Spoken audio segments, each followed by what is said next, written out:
Okay, when you want to cut up a bell pepper, there are a few things that might be helpful. First, it's helpful if you take a damp towel or rag or even a paper towel and stick it underneath your cutting board. Also, when you wash your fruits, it's helpful if you remove the sticker beforehand. The sticker is actually edible, it's non-toxic, but most people don't enjoy eating a sticker, so try and peel it off before you wash it, and it is helpful. Okay, there are a few tips and tricks for cutting a bell pepper. The first thing I'm going to do is I'm going to stabilize my cutting board by sticking a damp towel or washcloth underneath. And that keeps it from sliding. Without it, this slides a lot. With it there, it doesn't slide very much. So it's a lot more stable and secure if you have something underneath it to give it some grip. Okay, one really easy way to cut, there's different ways to cut up your bell pepper. For our kebabs, we want 1-inch pieces. That's roughly the size of a quarter. I will also show you what it looks like. So it's helpful at first if you cut off the top part, and I like to cut it about a half an inch away from the top. You just slice all the way down. Okay, and we can remove that part. Then it also is helpful if you cut off from the bottom. So I'm going to cut down again about a half an inch and slice off the bottom. Okay, now this part right here, it's not quite an inch. I mean, it's almost an inch in this section right here. This one's a little smaller, so since I don't want it very small, I'm actually just going to cut this in half, and those two are going to be about an inch piece. Okay, with this top part, you could cut around it, or often it just pops right out. So this will go into the garbage, and these pieces I can cut into approximate 1-inch pieces. This already broke off. It's going to be hard to get 3 inches out of here, so again, it's an approximate inch. This is pretty good. You can tell this is slightly larger than that, but it works.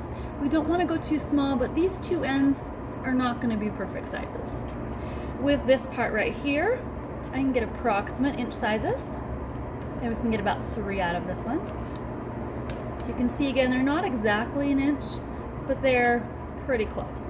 So those are the two odd things that you would cut about 1-inch size, the ends. The rest of it you can cut a little bit more symmetrically. So since my bell pepper is extremely long, I'm going to cut it in half and work with half at a time. One of the easy ways to get out the seeds from the inside, if you have a paring knife, this is easier, but you don't have to have a paring knife. There's several ways to do this. One way is to slice it down one part, and you can kind of open it up. Once it's open, you have better access to cut out these inside parts that most people don't really enjoy having. So you can carefully just slice through it like this, away from yourself. Okay. Some people like to open it more. They can slice away from themselves. Removes that. And the last one, slicing away from yourself. And we can discard or throw away those pieces. Okay, this next part, you're going to section it off in about 1-inch sections. Again, it won't be perfect because it's wider at the top, more narrow at the bottom, but you want to be as approximately, want to get as close to 1 inch as you can. So I'm going to start on this section right here, and 1 inch is about, with your thumb, it's approximately the tip of your thumb to your knuckle. Okay, the size of a quarter. So it's going to be approximately that much. Don't cut your thumb. I'm going to slice this, and then I'll do the same with the next sections. Again, about 1 inch. Once I get my sections as close to an inch as I can, this section's a little different. I might have, instead of having them too small, because these will cook fairly quickly, I'm going to make this top part a little lot bigger so the bottom part is about 1 inch. So I'm choosing to slice that a little larger. As you can tell, it's not going to be perfect because the pepper is not exactly square. So once I have them this size, it's better to make them a little bit bigger than too small. Since this one is skinnier, I'm going to make it a little bit longer. So I'll cut this into 2 parts. It's also safer and easier to slice from the inside to the skin. The skin is pretty tough and very slippery, and so if you try and cut from the skin side, it's more likely to cause injury and not get an accurate cut. So I'm going to slice these two. It takes a little more effort to cut it from the skin side in, so I'd highly recommend you cut it from the inside out. Cuts a lot better.